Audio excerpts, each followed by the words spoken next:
Welcome back to another episode of the podcast. Today, I'm going to be talking about how to survive a low income season because that is something I'm in right now. And I think it's really important that we talk about it because it's something that everyone faces. And even those that have like a really consistent income, they can still have a low income season because maybe their expenses are higher. And that just means that their take home pay is lower. So it could be either a low income in terms of like low sales, low revenue, or it can be low profit, because ultimately what matters to us is what we can take home, because that's what affects us day to day. First of all, if you're watching on YouTube, if you're watching the video version of this podcast, I'm just going to apologise for my appearance. I'm 4 weeks into an illness. I was at the doctor's today. I've got an inhaler. It's the first time in my childhood, and I'm sorry. Since when does inhalers look like this? I was like used to the puff. Anyway. That's a whole other thing. But anyway, just my hair's doing weird things. I just can't be bothered. I'm surviving, not thriving. I have been unwell for over 4 weeks now, and I've just had such low energy in that time. Like, I've been getting by, don't get me wrong. Like, I feel like maybe out of those 4 weeks, one of those weeks I was really not able to do anything, and the rest I've kind of been like, just getting by. The energy, like the gusto isn't there, right? And that does affect our sales. When we don't have the energy, that is going to affect our ability to show up and to have the enthusiasm. So I know that this is contributing to my low income season. I also know that there are a whole host of other reasons why I am in this low income season. The problem with being a financial strategist is that I am painfully aware of all the things I've done wrong and what I need to do different next time. But what I want to talk to you about today is what to do if you're in this low income season and why having overflow, why having financial safety is so important to navigate this. Because like I said, this can happen to anyone at any time. It could be that the market shifts. It could be that you haven't gained any new leads in a while and you're just kind of selling to the same audience who the people that were going to buy have bought. It could just be that people are taking longer to decide. It could be that you're navigating a pivot. It could be that you are unwell. Like, there are a whole host of reasons why you might experience a low income season. And ultimately, financial safety is the reason you're going to survive, or whether you're going to have to potentially go and find other income. And that might even look like having to go back to a 9-to-5 or previous employment. Now, I know that not everyone started their business to escape the 9-to-5, but I know that there are a lot of us that did. I worked an office job for, I think, 2 years. And honestly, actually not even that. I think it was just under 2 years. And that's enough for me, honestly. Before I was in theatre, it's very hands-on, it's very creative. Then I went to an office job, which, not for me. And then I started my business, and again, back to being very hands-on, very creative, just in a different way to building theatre sets. So I know that the 9-to-5 is not for me. And that is not something I want to go back to. I love that there is the choice. Do not get me wrong, I'm not knocking it. I think the fact that is there and it is an option for people, but it's not an option for everyone, right? You might have chronic illness, you might have mental health issues, like there might be a whole host of reasons why just like quote unquote just getting a day job isn't an option for you. The reason why you started your business might be because the traditional 9-to-5 doesn't work for you. So you need financial safety. So I'm going to talk about why having financial safety is so important and then what that financial safety can look like. Let's imagine our income has lowered. In fact, I'll walk you through my scenario right now. I had a launch back in November where I only achieved 30% of my sales goal. And then in November and December, I had pay in full clients that got me through those months. Then in January, I made no sales, and we are halfway through or over halfway through February, and I have made no sales. Make you aware, I know what I've done. This is not what this podcast is for. Maybe it's for another podcast. But what that means is I have some income coming in. I have enough to cover my business expenses, essentially, and that is from payment plans that current and past clients are on. So I do have that income coming in, but it's not enough. It's not enough to pay myself. It is literally, my income is about 1.5K at the moment per month, and my expenses are about 1.5K. So there is literally nothing else. There is not money to pay myself if I look at kind of day-to-day cash flow. So let's say that you are in this scenario, okay? Maybe you've got some money coming in from these payment plans, from clients that you've already got, but you haven't made any new sales in a while, and it's looking like your monthly cash flow is getting dangerously low, and you're starting to worry about whether or not you can pay yourself. When you are in that situation, there are going to be a number of things that happen. First of all, you're going to utilize debt potentially. Now, that isn't necessarily a bad thing. I am not anti-debt. I think I talk about this quite a lot. Like, debt is just a tool. And if you recognize that this is a slow season and you know how you're going to get out of it and you have a plan, then there is nothing wrong with utilizing debt in the short term. I have clients that are in that phase right now, and we are working together to build up their revenue so that they can then start to stop contributing, stop utilizing debt, and then start to pay it down once that income starts coming in. But you might be in a position where that's not an option. You might have a bad credit score. You might be not able to open a credit card. If you're married, obviously, if you were to open a credit card, it has a knock-on effect to your partner's credit score as well. So it might be something that you're not comfortable bringing up, or your partner is anti-debt. Like, obviously, these things have to be in a team. Hopefully, if you're married, you are in a team. So there might be a whole host of reasons why debt is not an option for you. And even if you do end up getting into debt because of this low income season, it might not be something that you want to do. Even though we recognize debt is a tool, debt is neutral, we don't want to do it, right? Because that costs us money. Like, debt incurs interest, and that is a fee. So we have a fee for borrowing this money. If I took out a loan and there was a 5% fee, not only am I going to have to pay back the loan amount, but I'm also going to have to pay back the 5% interest on that loan amount as well. So it costs money to utilize debt. It can also, if you don't have the right financial structure, it can be really hard to get out of that debt. And that is a problem that I see a lot of people in, is they've gotten into debt because at some point in their life it made sense. But now they don't necessarily need to be in debt, but they're really struggling to get out of it because they've not actually worked on how their money moves through their business. And so even though there is technically enough money on paper, it feels tough month to month, day to day, week to week. So yeah, debt is an option, but ultimately it might not be something that you want to do. The second thing is, if you are in a relationship, if you live with someone, you might have joint finances with a partner. And if you know that you do not have an income for a little bit, that is something that you're going to have to discuss with your partner, right? Of like, either you have to contribute less for a little bit, or it might even be to the point where you're like, look, I need you to cover the bills because I cannot do this. And again, this is going to be different person to person as to whether, like, how available this is. There are going to be some people who, A, don't have a partner, literally don't have anyone to fall back on. But also you're going to have people who maybe their partner is on a lower income and you can't, like, household, like, expenses are high right now, okay? And it might just be that, do you know what? No, I can't. Maybe you can't live off one income as a household. There are lots of things here, and I feel like this is a side note, is I want you to think about your household finances. And actually, it is really good advice to try and get your household finances coverable by one income. That's not always possible, but we have made certain choices in our life to keep our expenses as low as possible.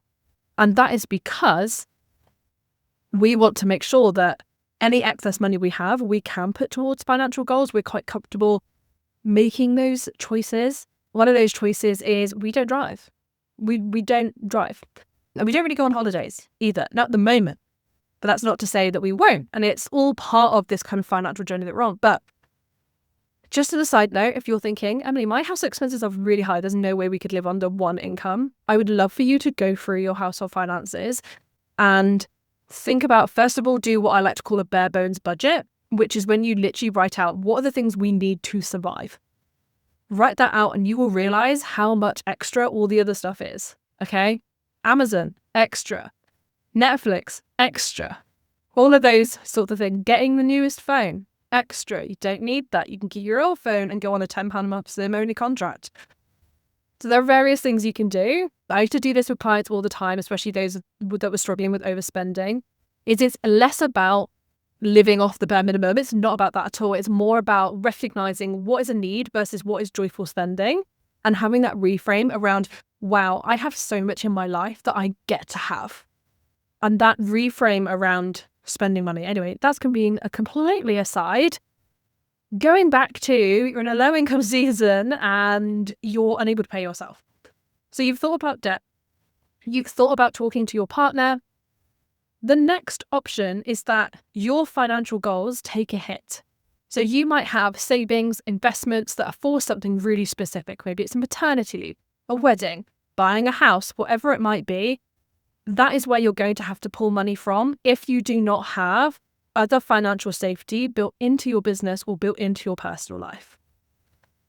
And the last thing is ultimately you're going to be triggering scarcity mode.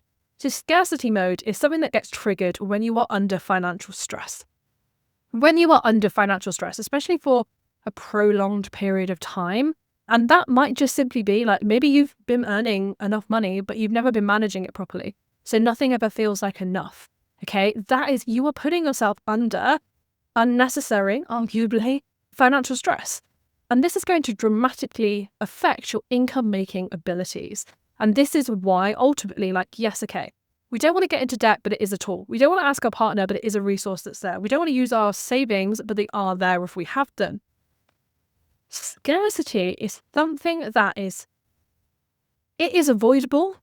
Okay, so when we are under this financial stress, whether it's real or perceived, okay, your brain does not, the difference between £1 being in your bank account and £1 million being in your bank account, okay? If you tell yourself you don't have enough, your brain is going to be, scarcity mode. And in that consumer society where everything costs money, if we do not have money, that affects our ability to survive. So the survival mode is kicking in. Now, what happens when you are in scarcity mode is your prefrontal cortex, the capacity reduces. So essentially your capacity for big picture thinking, your personality shining through, creative thinking, in your brain literally reduces. Okay, and it's a science. There's a fantastic book called Scarcity. It's all about the science of scarcity. It's great. I'll put it in the description. What happens is that big picture thinking, your creative thinking, your personality, it's not that it goes offline altogether, but it's reduced. You can't access that as freely. And what happens is another part of your brain, the limbic system, the amygdala, that starts taking up more space, that has increased capacity. Because what's happening is your brain is recognizing, I don't have enough money. Money equals survival. I need to survive. So I am going to, primal instincts are going to kick back in. And that amygdala is what ultimately triggers this flight, fight, fawn, freeze response. Okay, and obviously, I'm sure you can guess that when you are in this mode, okay, your prefrontal cortex is reduced, your amygdala is taking over, you are not doing big picture thinking, you're doing creative thinking. You cannot be strategic in your business if you are under financial stress. And financial stress doesn't have to be real, it can be perceived. This is why I do what I do. Yes, okay, I would love for you to hit savings goals. I could talk about that, for days. Your savings, paying off debt, earning more income, yes, but ultimately it all comes back to this. Are you able to think strategic, to think creatively? Okay, because if you're not growing a business sustainably. You're growing a business from a place of survival, and you will always be on edge. You will never feel that financial safety. You will earn more and more and more. And yeah, okay, that's great. The income screenshots, they look fucking fantastic on Instagram. But how good is it if you literally go to bed sweating because you can't decide whether or not you can afford to buy something? You're worried about whether or not, you're going to be able to sustain that growth. This is the point where so many high-earning business owners get to. And I know because they're my clients, okay? They get to the multiple six figures and they're like, this is fucking great. But why do I still feel awful about money? Why do I still feel like there's never enough? And then there's this panic to sustain this income, this high income that they've created from this place of scarcity, they've created this high income, and now there's a massive pressure to try and keep that up, because if their income drops even a little bit, they cannot afford any of it, because the financial structure, the financial safety has never been built in. This is why the amount of money you make literally means fuck all. I have worked with business owners who are taking home 5K a month, so they're earning 3 to 5K a month, and they are taking home more than the business owners making £20,000 a month. Okay, I have seen that with my own eyes. I am in people's numbers. I have their spreadsheets. Okay, this is what is happening. It has nothing to do with the amount of money that you make. Because if you are making enough money to get by and you have done the work strategically to make sure, okay, this is how much I need, this is how much I want, and I can work to that, you are going to grow so much more sustainably. Okay, and hell, yeah, do you know what? It might be slower. Your growth might be slower. Okay. But the reason for that is when you are under scarcity mode, you're in that survival mode, you are working hard to make more money. And those people that are really good at making money, they will do that. They will make the money, okay? But again, the pressure doesn't shift. The pressure doesn't change, okay? So you might be someone who's not naturally great at making money. You can, and you will, and you have the strategy and you have the support to get there. But maybe you're not one of these people that are naturally really good at making money. Doesn't matter. Because ultimately, you are the one, despite being on a lower income, you are the one that are achieving your financial goals faster. Because it does not matter how much money you make in your business if you are not taking it home, if you are not building financial safety. All of this to say, it is so important that in your business, you build financial safety. It is why I have a whole ass program called 6-Figure Safety. And it is not about earning 6 figures, having 6 figures in savings, having 6 figures in investments. No. The reason I chose 6 figures is because A, it sounds good. It flows. Okay, let's just be honest. But the second reason is because 6 figures is floated as such an important number. Okay, when you're first growing your business, it's like, oh, I want 6-figure year. Then it goes to 6-figure months. Then you want 6-figure savings, 6 figures investments. Like 6 figures is floundered as like the ultimate goal in terms of finances, wherever you look, in business, in real life, in careers. Like it is that girl, but it's not the number, because like I've just said, it doesn't matter how much you can make 6 figures and still be like living month to month. Like the amount of money you'd make doesn't matter.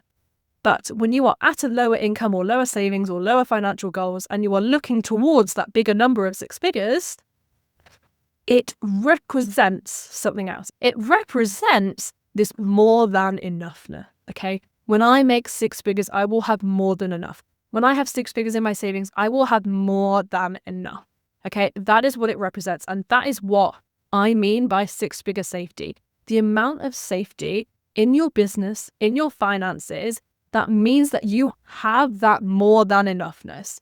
But ultimately, more than enough, it's not a sexy name for a program. So 6-figure safety it is, okay?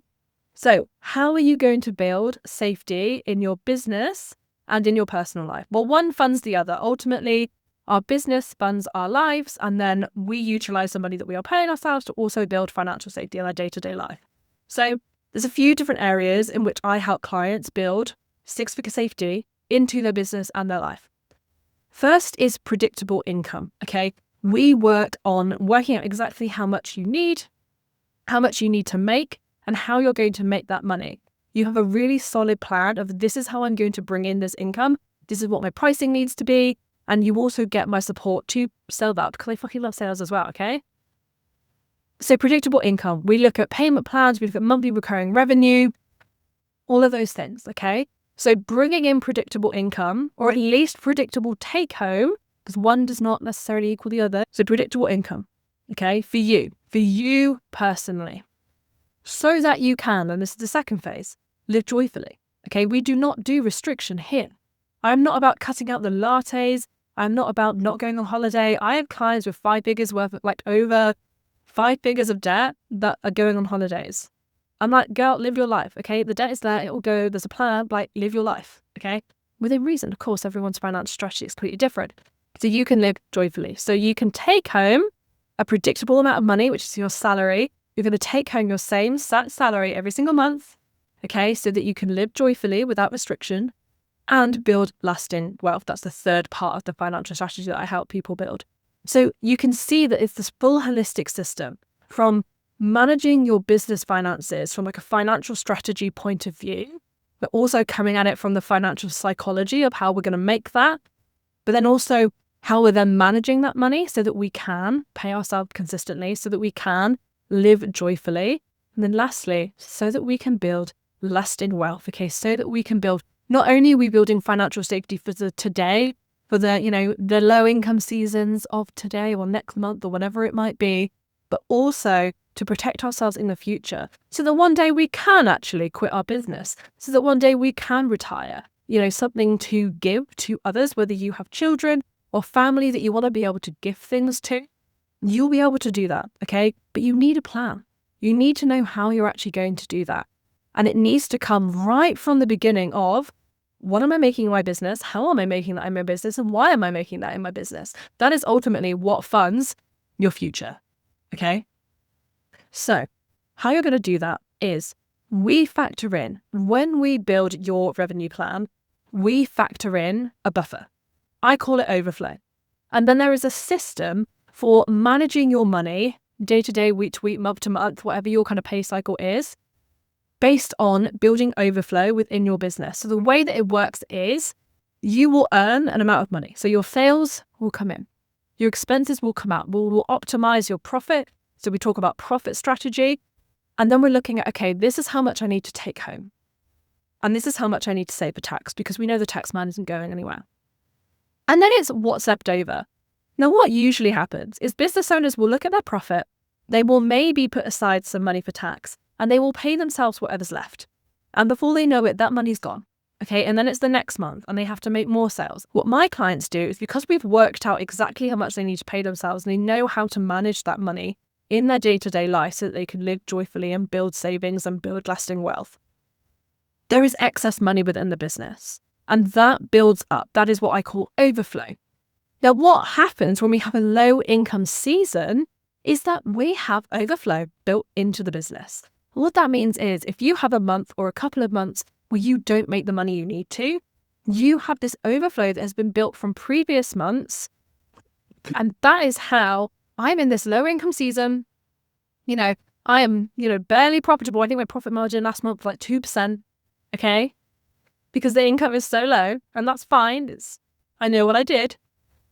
But I'm still able, I'm still here. I'm still living. I'm still kicking. And I've not got a day job yet.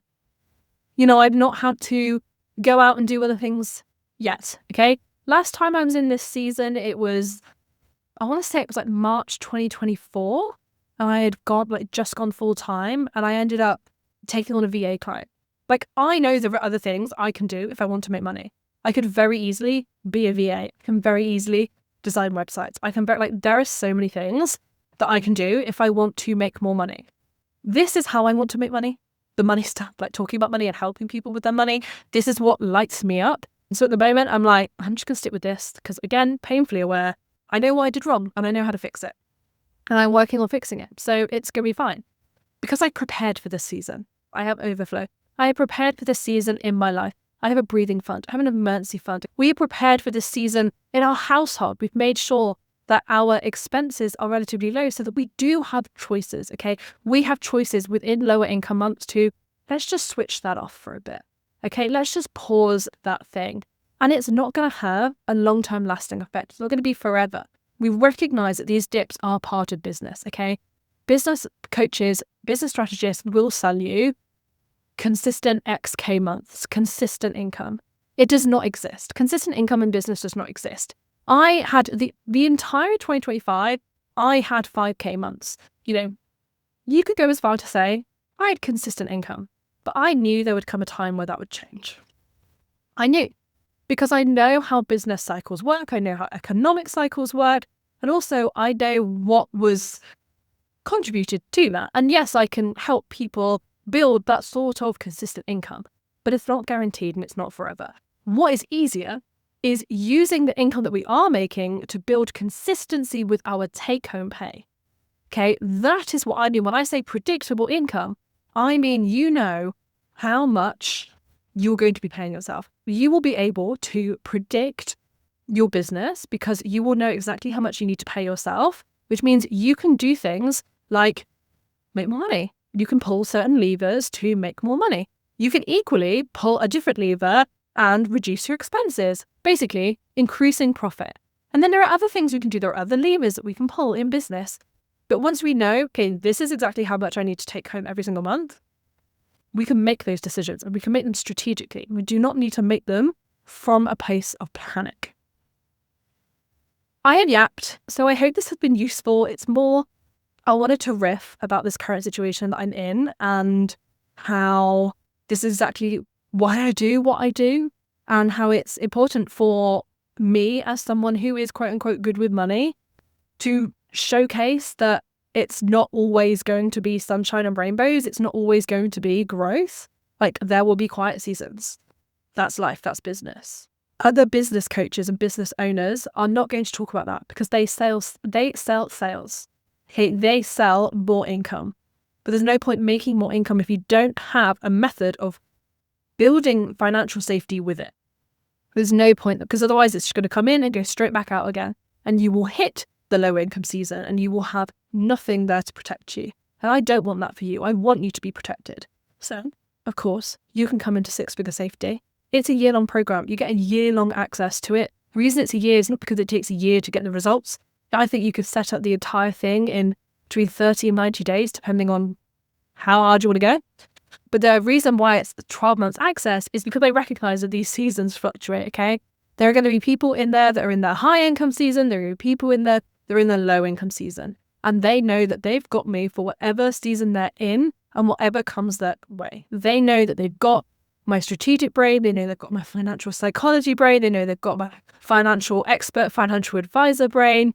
They have me on hand to help them with their money at any given point, whether that's making more, taking home more, paying off more debt, putting more into savings, or whatever it might be. So I would love for you to come and join us. I will put the link in the description and I will speak to you very soon.